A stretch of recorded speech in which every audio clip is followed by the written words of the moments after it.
O juiz Ricardo Leite, da 10ª Vara Federal de Brasília, determinou a suspensão das atividades do Instituto Lula em São Paulo. A decisão atende a um pedido do Ministério Público. No despacho, o juiz afirma que o Instituto Lula, mesmo que desenvolva projetos de intuito social, pode ter sido instrumento ou, pelo menos, local de encontro para a perpetração de vários ilícitos criminais. O juiz citou uma fiscalização da Receita Federal, reuniões relatadas pelo próprio ex-presidente Lula e o depoimento de Léo Pinheiro, da empreiteira OAS, e considerou haver indícios veementes de delitos criminais que podem ter sido iniciados ou instigados na sede do Instituto. A partir do momento em que for notificada, a Polícia Federal terá 3 dias para cumprir a determinação do juiz. O Instituto Lula divulgou uma nota em que não rebate as acusações do Ministério Público, mas relaciona as atividades do Instituto ao longo dos anos. A nota afirma que foram promovidos debates públicos com a participação de várias categorias profissionais e que essa produção foi compartilhada com a sociedade brasileira. O Instituto declara também que não foi notificado oficialmente da decisão e que, quando for, seus advogados vão avaliar as medidas cabíveis. O Tribunal Regional Federal da 4ª Região negou o recurso do ex-presidente Lula para adiar o depoimento marcado para amanhã em Curitiba. Em outra ação, o juiz Sérgio Moro ouviu testemunhas no processo em que Lula é acusado de ter recebido propina para favorecer a Odebrecht em contratos da Petrobras. A Força Tarefa afirma que parte da propina teria sido paga por meio da compra de um terreno em São Paulo, onde seria construída a sede do Instituto Lula. E a outra parte por meio da compra do apartamento vizinho ao do ex-presidente em São Bernardo do Campo. Um dos depoimentos de hoje foi o do pecuarista José Carlos Bunlai, amigo de Lula. O Instituto Lula surgiu de uma conversa com Dona Marisa e eu não sabia como funcionava isso aí. O senhor foi convidado em algum momento a figurar como adquirente desse imóvel a ser destinado ao Instituto Lula? Há um tempo atrás, antes do evento desse documento, cogitou-se, eu não tinha condição financeira e a partir daí houve um afastamento da minha relação com qualquer conversa a respeito disso. Quem consultou o senhor? Não me lembro, mas foi Dona Marisa, viu? Antes de se afastar do negócio, Bunlai disse que foi pedir ajuda a Marcelo Odebrecht. E como que Marcelo Odebrecht ficou sabendo que havia esse projeto de implementação desse espaço? De busca desse espaço e compra desse espaço? O quê? Eu contei para ele, eu fui lá para falar sobre a constituição do Instituto e que precisava de um espaço que estava sendo procurado. Também prestou depoimento o arquiteto Marcelo Ferraz. Ele disse que foi contratado para projetar o Memorial da Democracia, a pedido do Instituto Lula. E junto com uma funcionária do Instituto, chegou a visitar o terreno onde, segundo as investigações, seria construída a nova sede. E quem estava presente nessa visita? Eu fui com a Clara Ante e dei um giro no terreno com a senhora Clara Ante. A visita foi feita com ela. Quem mais estava presente no local? Na nossa saída, estavam chegando, eu acho que são 2 carros, com o presidente Lula, a Dona Marisa, o Paulo Okamoto e Paulo Vanucchi, que eu me lembre, e outras pessoas que eu não conhecia. Paulo Okamoto é presidente do Instituto Lula. Paulo Vanucchi foi ministro da Secretaria de Direitos Humanos no governo Lula. E o que foi tratado naquele momento, com todos os presentes? Foi uma conversa absolutamente de apresentação informal, em que perguntaram se já tinha visitado, já tinha, e eu saindo expressei minha opinião para a Clara, dizendo que eu achava o lugar impróprio para um memorial da democracia, que deveria ser um museu, que eu achava que deveria ser no centro de São Paulo, e ela concordou comigo. A defesa do ex-presidente sempre afirmou que nunca houve projeto para a sede do Instituto Lula no terreno citado. Na sua delação premiada, o ex-presidente da Odebrecht, Marcelo Odebrecht, confirmou a compra do terreno e explicou que usou uma empresa ligada ao grupo. Fiz a recomendação de fazer isso através da DAG, que era uma empresa que a gente tinha uma relação antiga, eu tenho uma relação antiga com o dono, então, de certo modo, ele compraria e depois a gente encontraria uma maneira de oficializar. Marcelo Odebrecht disse ainda que nunca tratou com Lula sobre a compra e que, mais tarde, a área foi revendida. Hoje, o Tribunal Regional Federal da 4ª Região em Porto Alegre negou o recurso da defesa de Lula na ação sobre o triplex no Guarujá. Os advogados queriam suspender o processo por 90 dias e adiar o interrogatório do ex-presidente, marcado para amanhã. Os advogados de Lula alegaram falta de tempo para a análise de documentos apresentados pela Petrobras na terça-feira passada. Mas o juiz Nivaldo Brunoni afirmou que os documentos foram anexados ao processo a pedido da própria defesa, mesmo não tendo relação com os contratos que fazem parte da denúncia. O Instituto Lula afirmou que funciona em uma casa adquirida em 1991, onde antes funcionava o Instituto da Cidadania, que o terreno citado na ação jamais pertenceu ao Instituto e que jamais foi solicitado ou recebido pelo Instituto Lula. Os advogados do ex-presidente afirmaram que os depoimentos de hoje indicam que a ideia de construção de um memorial não tem relação com os 8 contratos firmados entre a Odebrecht e a Petrobras. Que Lula jamais pediu qualquer ação de José Carlos Bunlai na compra do terreno e que o arquiteto afirmou ter feito um projeto para um imóvel no centro de São Paulo. Sobre o apartamento vizinho ao do ex-presidente, a defesa afirmou que a antiga proprietária não viu nenhum documento com o nome de Lula. A defesa afirmou ainda que o apartamento que Lula comprou está no nome dele e o outro não, porque o ex-presidente não é o dono. A Odebrecht afirmou que está colaborando com a justiça no Brasil, que já reconheceu seus erros, pediu desculpas públicas e que está comprometida a combater a corrupção. Nós não conseguimos contato com a DAG e com Paulo Vanucchi.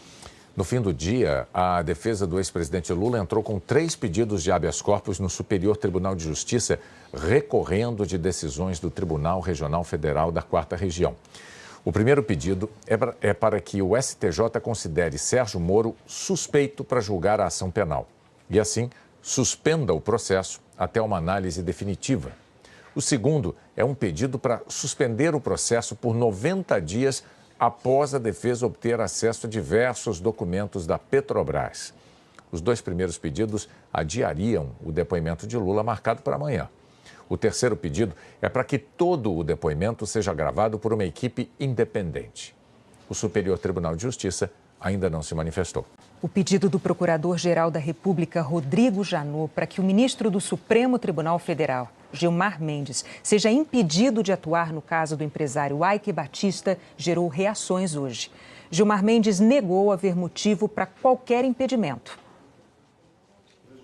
O Procurador-Geral da República, Rodrigo Janot, questionou a isenção e a imparcialidade do ministro do Supremo, Gilmar Mendes. Afirmou que há incompatibilidade para o ministro continuar nos casos que envolvem o empresário Eike Batista, suspeito de pagar propina em troca de contratos com o governo do Rio. Gilmar Mendes acolheu o pedido de habeas corpus que soltou Eike no fim de abril. De acordo com o procurador, a mulher do ministro, Guiomar Mendes, trabalha no escritório de advocacia de Sérgio Bermudes, que presta serviços a Eike Batista, beneficiado pela decisão do magistrado. Que o próprio Gilmar, em decisão anterior, já admitiu possibilidades de impedimentos por analogias ou interpretações. E que, segundo o Código de Processo Civil, o juiz está impedido de julgar quando uma das partes é cliente de escritório de advocacia, de seu cônjuge ou de parente de até 3º grau. O ministro respondeu ontem à noite, por meio da assessoria. Disse que o habeas corpus concedido a Eike não foi um pedido do advogado do escritório do qual a mulher do ministro é sócia. O ministro lembrou ainda que no início de abril negou liberdade a Eike e que não houve qualquer questionamento. Segundo a assessoria, não há impedimento do ministro porque o escritório defende Eike na área civil e não no caso em questão. Hoje, em entrevista ao jornal Folha de São Paulo, o ministro disse que a Lava Jato faz reféns para tentar manter apoio da sociedade. Perguntado se os reféns seriam os presos, respondeu que sim, os presos, para que os agentes possam dizer: olha, as medidas que tomamos estão sendo efetivas. Não teria charme nenhum nesse contexto esperar pela condenação em 2º grau para o sujeito cumprir pena. Tudo isso faz parte também de um jogo retórico midiático, disse o ministro. Em nota, a Associação dos Juízes Federais do Brasil repudiou a declaração do ministro.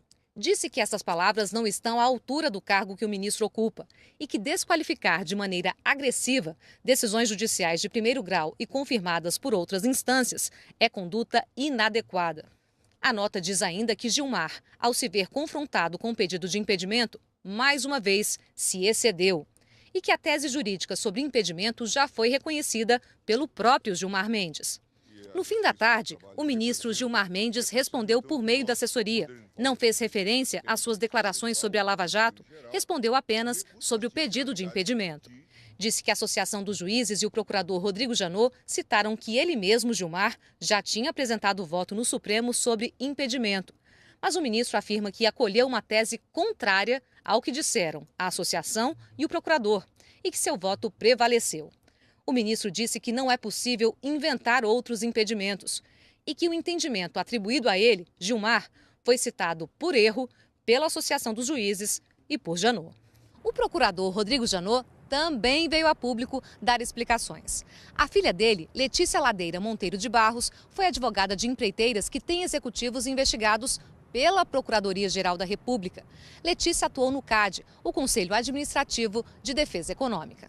O procurador divulgou uma nota após a publicação do jornalista Reinaldo Azevedo no site da revista Veja, em que diz que a filha dele, Janot, é advogada da OAS. Janot disse que os acordos de leniência, a delação das empresas, são tratados no CAD e no Ministério Público Federal em primeira instância.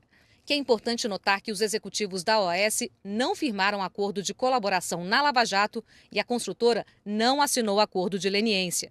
E que o Procurador-Geral da República não assinou nenhuma petição envolvendo a empresa ou seus sócios, portanto, não há atuação do procurador.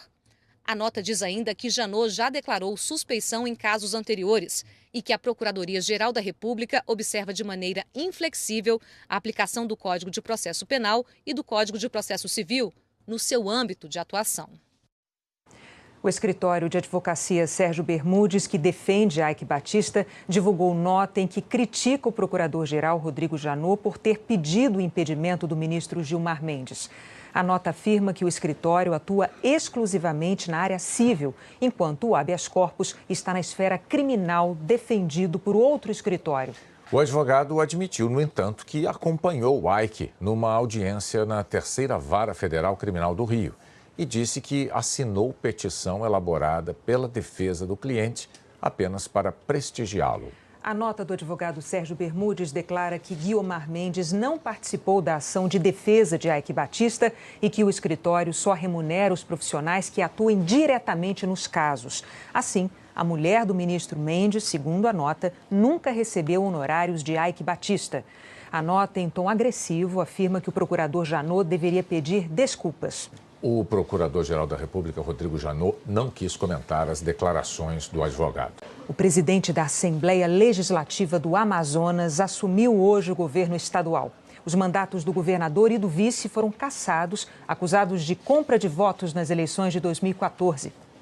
Logo pela manhã, o presidente da Assembleia Legislativa recebeu o documento do oficial de justiça que confirmava a posse dele como governador interino do Amazonas. Nós vamos fazer as mudanças que acharmos necessárias, não está para mudar tudo, é um mandato de um tiro curto e nós precisamos dar celeridade às ações à frente do Executivo Estadual.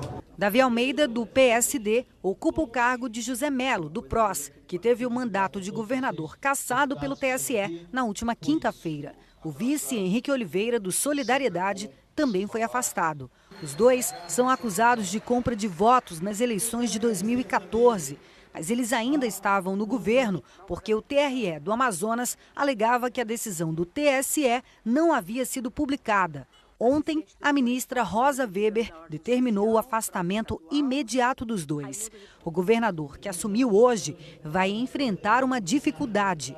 Parte das contas está bloqueada por decisão do Tribunal de Contas. O Ministério Público considerou suspeita a movimentação de 238 milhões de reais feita nos dias após a decretação da cassação de José Melo, mas já avisou que vai suspender o bloqueio assim que receber o termo de posse. O Amazonas começa agora a se preparar para uma nova eleição direta para o governo do estado. Já há uma proposta de calendário. O primeiro turno seria no dia 3 de setembro. E se houver o segundo turno, a votação ficaria marcada para o último domingo do mesmo mês, dia 24. Mas a proposta ainda precisa passar pelo Pleno do Tribunal Eleitoral do Estado e também pelo TSE. O governo do Amazonas declarou que os pagamentos feitos nos últimos dias fazem parte de um cronograma que visa garantir o funcionamento pleno dos serviços públicos prestados à população.